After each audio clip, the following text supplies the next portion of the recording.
আসসালামু আলাইকুম।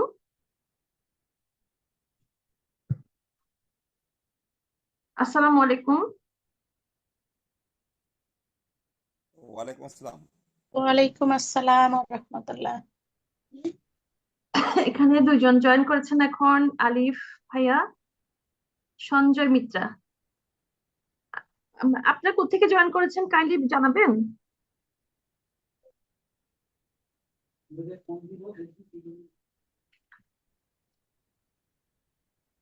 ভাইয়া, কোত্থেকে জয়েন করেছেন? আমি চিটং থেকে। আচ্ছা আচ্ছা। সঞ্জয় মিত্রা আপু।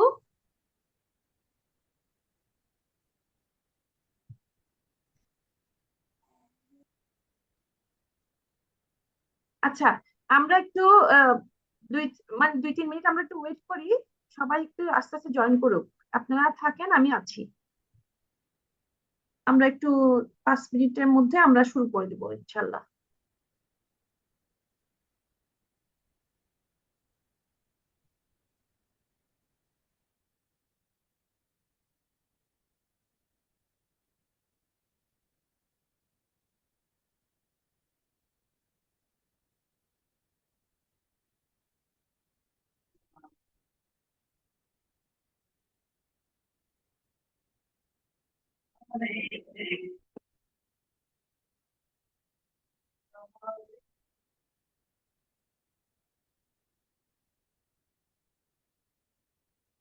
হ্যালো।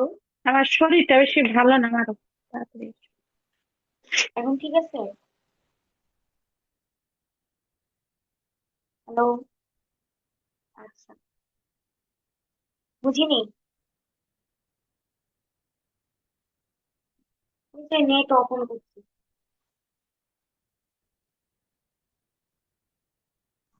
হ্যাঁ আপু, একটু 2-3 মিনিট ওয়েট করে।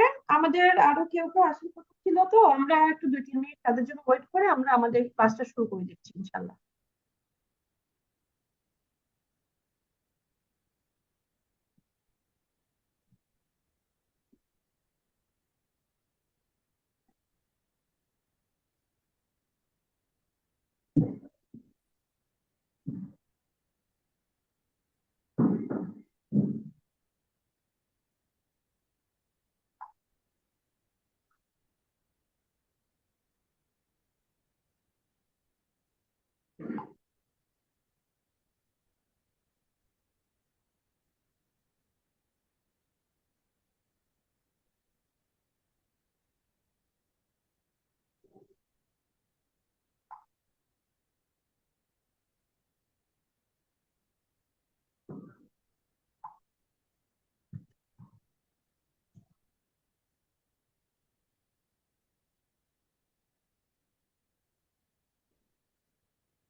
তুমি না ইয়েতে আসছো।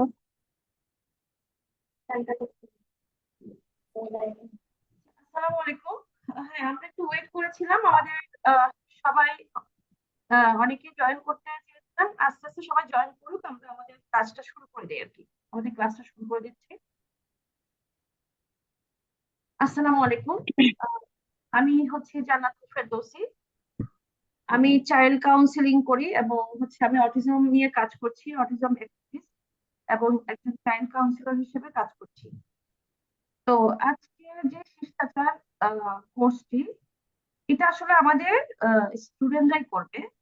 তো আপনারা হচ্ছেন প্যারেন্টস, বাবা মা, আসলে আপনারাই সিদ্ধান্ত নেবেন আপনার বাচ্চার জন্য এই কোর্সটি আসলে দরকার কিনা। এই জন্যই আসলে আপনাদেরকে নিয়ে আজকে আমাদের বসা। তো নিঃসন্দেহে আমার অনেক ভালো লাগছে আপনাদের মতো স্মার্ট প্যারেন্টসদের সাথে বসতে পারা। এটা আসলে আমার জন্য একটি ভাগ্যের ব্যাপার, কারণ আমি প্রতিনিয়ত প্যারেন্টসদের কাছ থেকে আমি কিন্তু শিখি। তো আপনাদের মতো যে স্মার্ট প্যারেন্টসদের সামনে বসা, এটা আমার জন্য অনেক বেশি ভাগ্যের ব্যাপার। তো এই শিষ্টাচার কোর্সটা আসলে মানে যখন আপনার নিজের ঘরে বাচ্চা আছে, আপনি নিজেই আসলে এটার গুরুত্বটা বুঝতে পেরেছেন আশা করি। তো কার বাচ্চার কি সমস্যা এটা আসলে আমরা পরে অবশ্যই জানবো ধীরে ধাপে ধাপে। তো সবাইকে আমি আহ শুরু করছি, বিসমিল্লাহির রহমানির রহিম। সবাইকে আমাদের এই ফ্রি বিশেষ জুম ক্লাসে স্বাগতম জানাচ্ছি। তো এখন আমরা জানি যে পড়াশোনার পাশাপাশি একটা বাচ্চার তার নৈতিকতা, তার ধার্মিকতা, তার যে সামাজিকতা, প্রত্যেকটা ক্ষেত্রেই তার মধ্যে পারফেক্টনেস থাকুক বা না থাকুক, অন্ততপক্ষে সে নিজের পরিচয়ে, নিজের সম্মান নিয়ে সে একটা আত্মবিশ্বাসী একজন সন্তান হয়ে সে চলুক। এটা আমরা অবশ্যই বাবা মা হিসেবে চাই। প্রত্যেক বাবা মাই কিন্তু চাই তার সন্তান একজন আত্মবিশ্বাসী সন্তান হয়ে চলুক, সে ডিসিপ্লিনড লাইফ লিড করুক। কারণ ডিসিপ্লিনড লাইফ লিড করতে হলেই আমাদের শিষ্টাচারের প্রসঙ্গ কিন্তু চলে আসে। এখন আপনাদেরকে নিয়ে বসার কারণটা হচ্ছে, শিষ্টাচার কোর্সটা কিন্তু আমরা দিব স্টুডেন্টদেরকে বা সন্তানদেরকে। তাদেরকে আসলে আমরা কি শেখাতে চাচ্ছি, এটা আসলে আপনাদেরকে জানতে হবে। যখন আপনারা নিজেরাই যেটা আপনারা বাবা মা, আপনাদের জানার দরকার যে তাকে আমরা কিভাবে শিষ্টাচারী হওয়ার জন্য উৎসাহিত করব। এই জিনিসটাই আপনাদের সঙ্গে আমি শেয়ার করার জন্য আজকে আমার এই আয়োজনটা। তো আমি একটু শেয়ার করি। এখানে কি কেউ আমাকে একটু শেয়ার করবেন যে আপনাদের মাঝে কারো বাচ্চার শিষ্টাচারে কোনো প্রবলেম আছে কিনা? যেমন আমরা কিছু টপিক বলেছি, যে তার আচরণগত কি সমস্যাগুলো থাকলে তাকে আমরা শিষ্টাচার নাই বলে ধরে নেই বা অশিষ্টাচারী বলে ধরে নিচ্ছি। শিষ্টাচার না থাকলে কিন্তু আসলে খারাপ না, এটা সে হয়তো আচরণটা জানে না। হ্যাঁ, তো আমরা বড়রা তাকে আচরণটা শেখাতে হবে, আমরাই তাদেরকে গড়ে তুলতে হবে। এই জন্য আসলে আমাদের এই লক্ষ্য। তো কেউ কি শেয়ার করবেন যে কারো বাচ্চার এমন কোনো লক্ষণ আছে কিনা যেটার জন্য আপনি সাফার করছেন? কেউ কি শেয়ার করতে পারে চাইলে? আর আমাদের কাউন্সিলিং সেশনও থাকবে, সমস্যা নাই, যখন যার প্রয়োজন হবে। তো কারো যদি বলার না থাকে আমি শুরু করে দিই। তো এখন আমরা যদি আচরণ যদি দেখি, অশিষ্টাচারের আচরণ আসলে কোনগুলো, যেমন আমরা উল্লেখ করেছি যে যে বড়দের মাঝে কথা বলা বা তর্ক করা, অথবা দেখা যাচ্ছে সে জিনিস ছুঁড়ে মারছে, চিৎকার করছে, আসলে এগুলো কেন করছে এই বিষয়টাও আমরা কিন্তু খুঁজে বের করবো। বা দেখা যাচ্ছে সে দোষ করলো কিন্তু সরি বললো না, এটা তার ইচ্ছা। কিন্তু আপনি একজন বাবা বা মা হিসেবে আপনি কিন্তু তাকে প্রতিনিয়ত তাকে শেখাচ্ছেন। কিন্তু কেন কেন সে, আমি একজন বাবা বা মা হিসেবে তাকে আমি ছোট কাল থেকে এত কিছু ধর্মীয় শিক্ষা, নৈতিক শিক্ষা, শিষ্টাচার শিক্ষা সবকিছু দেওয়ার পরেও সে এটা করছে? এই কারণটা কিন্তু আমাদেরকে খুঁজে বের করতে হবে। কারণ বিভিন্ন রকম নেতিবাচকতা, ফেতনা, অনেক কিছু কিন্তু আমাদের চারপাশে ছড়িয়ে ছিটিয়ে আছে। এখন এই জন্য আমাদেরকে কারণগুলো আইডেন্টিফাই করতে হবে। যেমন আমরা আরো দেখি, এই যে লাইনে দাঁড়াতে না চাওয়া, একটা স্টুডেন্ট লাইনে দাঁড়াবে এটাই স্বাভাবিক। বা অপেক্ষা না করা, অপেক্ষা করতে না চাওয়া, তাকে সেটা কিছু চাইলো তাকে আমি দিব, আমার সময় মতো আমি দিব। এখন যেমন আমরা দেখি যে অতিথি আসতে সম্মান করলো না সে, হ্যাঁ, সে সম্মান করতে চাইলো না। দেখা যাচ্ছে আবার ক্লাসে সে বিশৃঙ্খলা করে। তারপর অথবা দেখা যাচ্ছে কি ছোট ভাই বোনকে সে মারধর করছে বা তার বন্ধুদেরকে মারধর করছে, বা মোবাইল না পেলে অস্থির হয়ে যাচ্ছে, হ্যাঁ, বা ক্লাসে সে যে টিচারদের যে মনিটরিং সে মানছে না, বাসায় যেমন মানছে না, টিচারদের সাথেও মানছে না, বন্ধুদের সাথে ঝগড়া করছে। তাহলে এখন আমরা হয়তো, আপনারা বাবা মা, আপনাদের সাথে হয়তো আমরা একটা টোনে কথা বলছি, কিন্তু তার সাথে আমরা এই টোনে কথা বলবো না। তাকে যখন আমরা কোর্সে বসাবো, আপনাদেরকে আসলে আমি জানাচ্ছি তাকে আমরা কি শেখাবো, তার সাথে আমরা সেই টোনে কথা বলবো যে টোন দিয়ে তাকে আমি আস্তে আস্তে পজিটিভ একটা আচরণে নিয়ে আসতে পারবো। এখন আমরা একটু খুঁজে বের করবো আরেকটা জিনিস, সে এই আচরণগুলো আসলে কেন করে। কেন করে, যেমন হতে পারে পারিবারিক পরিবেশের সমস্যা। এখন আমরা যে বললাম বাবা মা শেখাচ্ছে, আপনি বাবা মা হিসেবে শেখাচ্ছেন, কিন্তু সে তারপরও সে এই অশিষ্টাচার আচরণগুলো সে করছে। তাহলে আমার পরিবারের পরিবেশের সমস্যাটা কোথায়, আমার এনভায়রনমেন্টে কি প্রবলেম, এটা আমাকে খুঁজে বের করতে হবে। অথবা আমি কি কোথাও ডিস্টার্ব বাবা মা হিসেবে, অথবা আমার কি কোথাও যে বেরিয়ার আছে, যে আমার ব্যক্তিগত সমস্যা, বা হয়তো আমারই কোনো নিজস্ব সমস্যা যেটার জন্য আমি তাকে ম্যানেজ করতে পারছি না, এটাও আমরা খুঁজে বের করবো। অর্থাৎ বাবা মায়ের যে মেন্টাল হেলথ, বাবা মা সে নিজেও তো একটা মানুষ, তো বাবা মার মেন্টাল হেলথটাও আমরা চেক করব। মানে আপনি নিজেকে নিজে করবেন, নিজেকে নিজে বলে করবেন, তাহলে আমার পারিবারিক পরিবেশের কেন অভাব হচ্ছে, এটা আমার সন্তানের উপর প্রভাব পড়ছে, যে প্রভাবটা আমার সন্তানের উপর যাচ্ছে, আমার সন্তান শিষ্টাচারী হচ্ছে না আমি এত শেখানোর পরও। আবার দেখা যাচ্ছে শিক্ষকদের কঠোরতা, মানে যে সে প্রত্যেকটা বাচ্চা কিন্তু ইউনিক, ইন্ডিভিজুয়াল আচরণের অধিকারী। এখন সব বাচ্চাকে কিন্তু একভাবে শাসন করা যাবে না। এখন টিচারকেও সেটা বুঝতে হবে, এখন টিচারের তাকে যে শাসন করার মাত্রাটা কেমন। এখন সে যদি কঠোর শাসন না মানতে চায়, তাকে অন্য অন্য কৌশল দিয়ে তাকে আমরা হ্যান্ডেল করতে হবে। এখন টিচার কি সেটা বুঝতে পারছে না, ওই জায়গাটা আমরা দেখবো। আবার অনেক সময় দেখা যাচ্ছে শাস্তিহীনতা, মানে আমরা বলছি না শাস্তি দিতে, আমরা কেউ শাস্তির পক্ষে না, কিন্তু কিন্তু একটা জিনিস এখন আহ বড় বড় স্টুডেন্ট যারা 9-10-এ বা হাই স্কুলে চলে যায়, যেহেতু সরকারি ভাবে শাস্তি নিষিদ্ধ স্কুলগুলোতে, তখন তারা এই এই সরকারি এই নিষেধাজ্ঞার একটা সুযোগ কিন্তু নেয়। মানে তারা মানে যারা যে এখন আচরণিক যে সমস্যাগুলো তারা করছে, তারা মনে করছে এটা তারা করতে পারবে, তারা করতে পারবে, তাকে টিচার শাসন করতে পারে না, কারণ শাস্তির কোনো নিয়ম নাই। কিন্তু আমি শাস্তি দিব না, কিন্তু আমি তো তাকে একটা নির্দেশ দিব টিচার হিসেবে, সে নির্দেশ তো তাকে মানতে হবে। এখন সে এই যে মানছে না কেন, এই মানানোটাই তাকে আমরা মানাবো কোর্সের মাধ্যমে। এখন তাকে আবার আমরা একটু দেখি সঙ্গীদের প্রভাব, অনেক সময় বন্ধুদের প্রভাব থাকে, কারণ ক্লাসে কিন্তু সব বন্ধু কিন্তু একই রকম থাকে না, অনেক থাকে। আপনি হয়তো মধ্যবিত্ত পরিবারের সন্তান, আপনার সন্তান, কিন্তু সে একটা বড়লোক পরিবারের সন্তানের সাথে সে মিশে, তার লাইফস্টাইল, তার গেট আপ, তার বলা, প্রতিদিন তাদের গল্প হয়তো তার সাথে ম্যাচ করছে না, সে হয়তো তার মতো হতে চাচ্ছে। তারপর দেখা যাচ্ছে অহংকার ও আত্মম্ভরিতা, যে কোনো কারণে তার মধ্যে অহংকার আসতে পারে।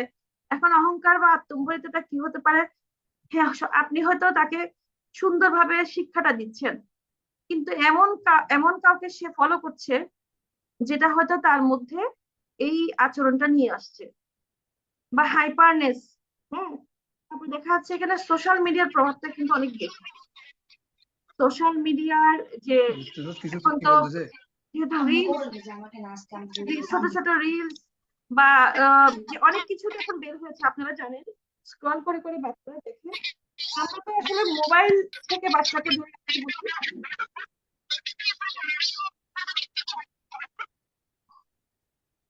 আমরা তো বলি বাচ্চাকে মোবাইল থেকে দূরে রাখতে, দূরে রাখতে। কাইন্ডলি কারো সাউন্ড হচ্ছে।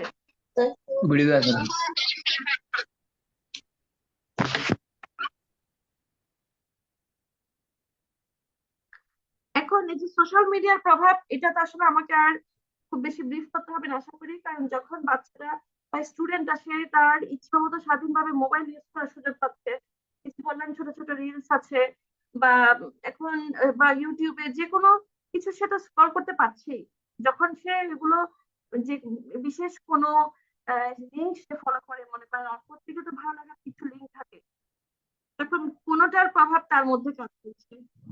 তারপর দেখা যাচ্ছে মানসিক চাপ বা হতাশা হতে পারে, তার মধ্যে কোনো মানসিক চাপ বা হতাশা কাজ করছে। এখানে একটা বিষয় আছে, অ্যাডোলেসেন্ট পিরিয়ড কিন্তু একটা বড় ব্যাপার স্টুডেন্টদের জন্য। যেহেতু আমরা এখানে স্টুডেন্টদের জন্যই কথা বলবো, আমাদের কোর্সের অডিয়েন্স হবে স্টুডেন্টরা, তো তাদের মধ্যে যখন 10, 12 বা 13 বছর হয়ে যায় তখন কিন্তু একটা অ্যাডোলেসেন্ট পিরিয়ড থাকে। ওই সময়টাতে কিন্তু তাদের আচরণের মধ্যে নানান রকম পার্থক্য দেখা যায়। ওই ক্ষেত্রে তখন তাকে তার প্রতি সহানুভূতি সহমর্মী হতে হয়। অনেক সময় দেখা যাচ্ছে হয়তো আপনারা বাবা মা হিসেবে সেটা হচ্ছেন না, বা টিচাররা হচ্ছে না, কোথাও একটা গ্যাপ হচ্ছে। এই কমিউনিকেশন গ্যাপটাও কিন্তু শিষ্টাচারহীনতার একটা কারণ হতে পারে। আবার দেখা যাচ্ছে ধর্মীয় ও নৈতিক শিক্ষার অভাব। এখন ধর্মীয় নৈতিক শিক্ষা সে কতটুকু প্র্যাকটিস করছে, এটা একটা অনেক বড় ব্যাপার। তো এখানে আমরা এই যে এখন আমরা আলোচনা করলাম যে এই অশিষ্টাচার আচরণগুলো কেন হচ্ছে। এখন আমাদেরকে এই বাচ্চাদেরকে স্টুডেন্টদেরকে এই অশিষ্টাচার আচরণ থেকে শিষ্টাচারী করতে হবে। এখন আমরা এখন আলোচনা করতে চাচ্ছি তাকে আমরা কিভাবে শিষ্টাচারী করব। এই এই বিষয়টাই আসলে আমি আপনাদেরকে জানাতে চাচ্ছি। আমরা কিভাবে তাকে শিষ্টাচারী করব, তাকে আমরা বিভিন্ন ব্যক্তিদের উদাহরণ নিয়ে আসবো, বড় বড় ব্যক্তিদের। তাকে একটা রোল মডেল তার সামনে নিয়ে আসবো। যেমন সে এখনকার প্রজন্ম, যে কোনো প্রজন্মই হতে পারে, আমি এখনকার বলছি না, এই এই নির্দিষ্ট কিছু বয়সের, বিশেষ করে 12, 14 বছর পর্যন্ত বয়সের ছেলেমেয়েরা লিডারশিপ পছন্দ করে। তাকে তাকে আমরা লক্ষ্য কিভাবে নির্ধারণ করতে হবে এটা শেখাবো। যখন তাকে আমরা বুঝাবো যে লক্ষ্য দরকার জীবনে, তার যে এই যে বড় বড় লিডার যে লিডারশিপ কৌশলটা, সে নিজেকে যদি ওই জায়গায় নিতে চায় তাহলে সেক্ষেত্রে তার কি করতে হবে। তাকে যখন আমরা এই যে ভালো ভালো স্বপ্নগুলোর কথা বলবো, তখন তাকে আমরা একটা পর্যায়ে গিয়ে নিয়ে আসবো, কোর্সের একটা পর্যায়ে আমরা নিয়ে আসবো। যদি তুমি এই লিডারের মতো হতে চাও, সাপোজ নেলসন ম্যান্ডেলা হতে পারে। হ্যাঁ, নেলসন ম্যান্ডেলা তার জীবনের যে সংগ্রামগুলো ছিল, এই সংগ্রামগুলোর মধ্যেও কিন্তু তিনি শিষ্টাচারী ছিলেন। আমরা হয়তো তাকে সেই গল্পটা বলতে পারি। সেটা কেমন হতে পারে যে নেলসন ম্যান্ডেলা 27 বছর কারাবরণ করেছে, কারাগারে থেকেও কিন্তু তিনি নেতিবাচক হননি। তিনি কিন্তু কারাগার থেকে বের হয়েও কিন্তু তিনি যখন আবার রাষ্ট্র ক্ষমতায় আসলেন বা রাজনীতিতে আসলেন, তখন তিনি প্রতিপক্ষের সাথে কেমন আচরণ করছিলেন, তাকে আমরা হয়তো সেই পজিটিভ ভাইবের আচরণগুলো তাকে আমরা বলবো, সেই লিডারদের আচরণগুলো। বা আমাদের দেশে যারা বড় বড় উদাহরণীয় ব্যক্তিরা আছেন তাদেরকে আনতে পারি। এখন অথবা এই প্রজন্মের ছেলেমেয়েরা কাকে পছন্দ করে, মানে তারা কি পছন্দ করে, তাদের তাদের দৃষ্টি অনুযায়ী আমরা এমন কিছু মানে কৌশলগুলো অ্যাপ্লাই করবো যাতে সে শিষ্টাচারী হতে বাধ্য হয়। তখন তাকে আমরা বিভিন্ন গেমস এর মাধ্যমে, বিভিন্ন মোটিভেশনাল কথার মাধ্যমে তাকে আমরা জানতে চাইবো সে কি হতে চায়, সে কি করতে চায়। যখন সে বলবে যে আমি এটা হতে চাই, বা আমি অনেক বড় এন্টারপ্রেনার হতে চাই, হ্যাঁ, বা সে যাই হতে চাক না কেন, তখন তাকে আমরা নিয়ে আসব সেই ব্যক্তির শিষ্টাচার নিয়ে। তুমি যদি তার মতো হতে চাও, অবশ্যই তোমাকে তার মতো শিষ্টাচারী হতে হবে, তার মতো তোমার রেজাল্ট থাকতে হবে, তার মতো তোমার ব্যাকগ্রাউন্ড থাকতে হবে। তো ওনার এই ব্যাকগ্রাউন্ড, ওনার এই আহ আজকের এত বড় লিডার হওয়া কিন্তু এটি এমনি এমনি ছিল না। তাকে এটা বোঝাতে হবে, তাকে এটা বোঝাতে হবে এই পর্যায়গুলো তিনি কিভাবে পার করেছেন, তিনি কিভাবে অন্যের সাথে অন্যের সাথে সামঞ্জস্য মেনটেন করেছেন, এটা তাকে আমরা শেখাবো।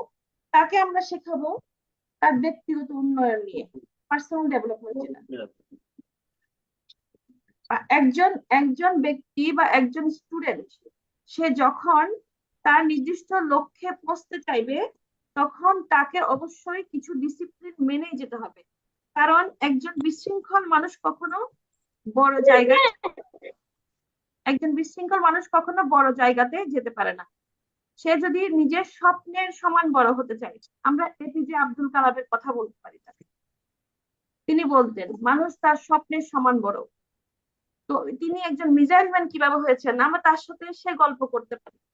তো তুমি যদি নিজেকে সেই জায়গায় নিতে চাও অবশ্যই তোমাকেও তার মতো ডিসিপ্লিন মেনটেন করতে হবে। তিনি কিভাবে জীবনযাপন করেছেন, তিনি কিভাবে দিন শুরু করেছেন, তিনি কিভাবে তার খাবার দাবার খেয়েছেন, তিনি তিনি কিভাবে পরিবারের প্রতি সহনশীল ছিলেন, তিনি কিভাবে সমাজের প্রতি সহনশীল ছিলেন, আমরা আমরা ঈশ্বরচন্দ্র বিদ্যাসাগরকে নিয়ে আসতে পারি। তো এরকম কিছু আমরা ঘটনা ব্যক্তিকে নিয়ে আসবো। তো এইভাবে তাকে আমরা তার ব্যক্তিগত উন্নয়ন নিয়ে তাকে বলবো। তার পার্সোনাল ডেভেলপমেন্ট যদি সে না করে তাহলে সে এ পর্যায়ে যাবে না। আর এই জন্য তাকে শিষ্টাচারী হতে হবে। এখন শিষ্টাচারী কিভাবে হবে তখন আমরা আরেকটা পয়েন্টে চলে যাব। শিষ্টাচার কোথায় কোথায় আমরা পালন করি? আমরা নিজের পরিবারে পালন করি শিষ্টাচার, আমরা স্কুলে পালন করি শিষ্টাচার, আমরা গাড়িতে পালন করি শিষ্টাচার, আমরা বাসে পালন করি শিষ্টাচার, আমরা খাবারের ক্ষেত্রে শিষ্টাচার ফলো করি, তারপর এই যে সমাজের ক্ষেত্রে শিষ্টাচার।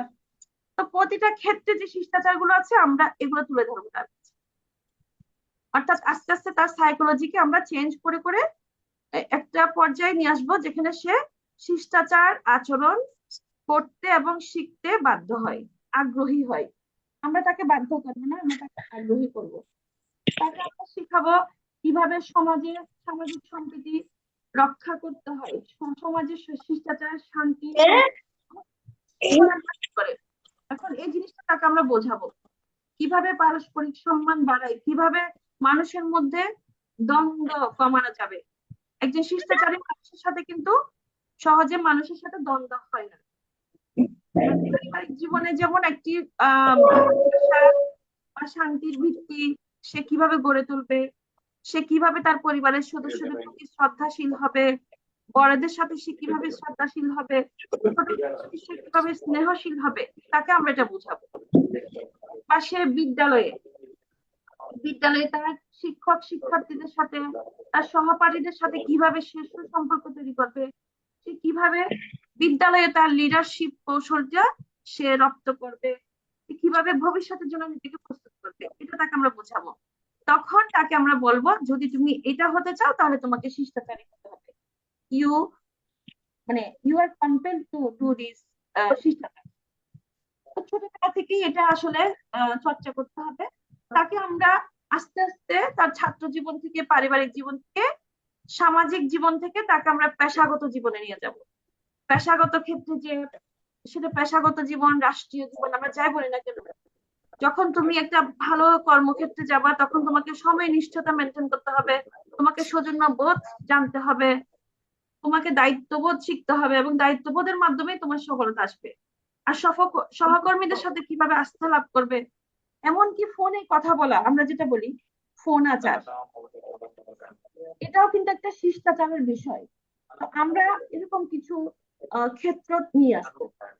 আমরা অনেক সময় বড়রাও ভুলটা করি, ফোনে আমরা ফোন করে ফেলি, তিনি কি অবস্থায় আছেন আমরা সেটা কখনো ভাবি না। তিনি পেশাগত ব্যক্তি হলে অনেক পারিবারিক জীবনে থাকলে তিনি তার পারিবারিক ব্যস্ততা থাকতে পারেন। আমরা কখনো তাকে ফোন করে অনেকেই জিজ্ঞেস করি না যে ভাই আমি কি একটু কথা বলতে পারি, সময় দিতে পারি।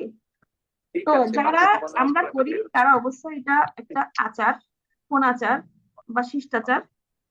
তো এরকম ছোট ছোট অনেক শিষ্টাচার আছে যেটা আহ যেটা মানুষের কাছে নিজেকে গ্রহণযোগ্য করে তোলা যায়। এই জিনিসটা তাকে আমরা বোঝাবো। তারপর রাষ্ট্রীয় পর্যায়ে জনপ্রতিনিধিদের সাথে যে শিষ্টাচার জনগণের মধ্যে, এটা যদি সে নিজেকে ওই পর্যায়ে নিতে চায় তাহলে জনগণের আস্থা কিভাবে সে তৈরি করবে, নিজের জন্য বৃদ্ধি করবে, কিভাবে গণতান্ত্রিক শৃঙ্খলা রক্ষা করবে, এমনকি ধর্মীয় দৃষ্টিকোণ থেকেও আমাদের এই শিষ্টাচার প্রয়োজন।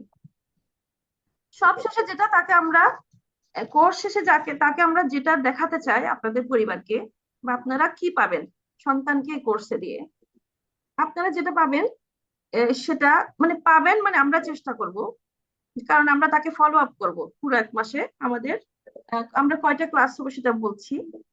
আহ 1 মাসে তাকে আমরা যেটা বুঝাতে চাইবো যে কিভাবে ভদ্রভাবে কথা বলা, নম্র সম্মানজনক ভাষায় কথা বলতে হবে, কিভাবে আবেগকে নিয়ন্ত্রণ করতে হবে, কিভাবে নিজের রাগকে নিয়ন্ত্রণ করে সুভাষী হতে হবে, কিভাবে বড়দের সম্মান ও সামাজিক আচরণগুলো করতে হবে, কিভাবে স্কুল ও ঘরের শিষ্টাচার রক্ষা করতে হবে।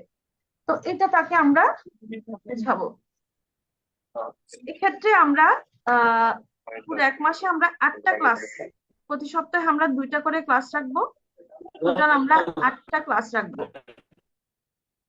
8টা ক্লাসে আমরা যেটা তাকে আমাদের কোর্স মডিউলে আমরা যেটা রাখতে চাচ্ছি, যেমন এই যে বললাম সম্মানজনক, আমরা এখানে আসলে পারিবারিক ক্ষেত্রে বা তার আবেগ নিয়ন্ত্রণের ক্ষেত্রে বা সামাজিক ক্ষেত্রে এভাবে ভাগ করব আমরা ক্লাসগুলোকে, আমরা এইভাবে ভাগ করব। বা স্কুল ও ঘরের শিষ্টাচার, সামাজিক নিয়ম বা প্রযুক্তি ব্যবহারের ক্ষেত্রে, যেহেতু সে মোবাইল এডিকশন থাকে অনেকের, কারণ তাকে আমরা মোবাইল এডিকশনের গুরুত্বটা বুঝাবো, কারণ মোবাইল এডিকশন কিন্তু এই অশিষ্টাচারী হওয়ার জন্য একটা বড় একটা কারণ, এখন অনেক বড় কারণ। তো এইভাবে আসলে তাকে আমরা এই বিষয়গুলো তার কাছে তুলে দেবো। আর যেটা আমি বললাম যে উম, বড় বড় জাতের ব্যক্তিদের জীবন কথা, আমরা কিছু গল্প নিয়ে আসবো তার কাছে, রিয়েল গল্প, যেগুলো তাকে মোটিভেট করবে, আর তাকে আমরা ফলো আপ করবো। তো এইভাবে আমরা তাকে একটা, তার সাইকোলজিকে, তার মানসিকতাকে আমরা এক পর্যায়ে নিতে চাইবো ইনশাল্লাহ। তো আমি আশা করি বুঝাতে পেরেছি। যদি আপনাদের কিছু বলার থাকে বলতে পারেন, আমরা শুনবো। আমাদের সময় আছে একটু।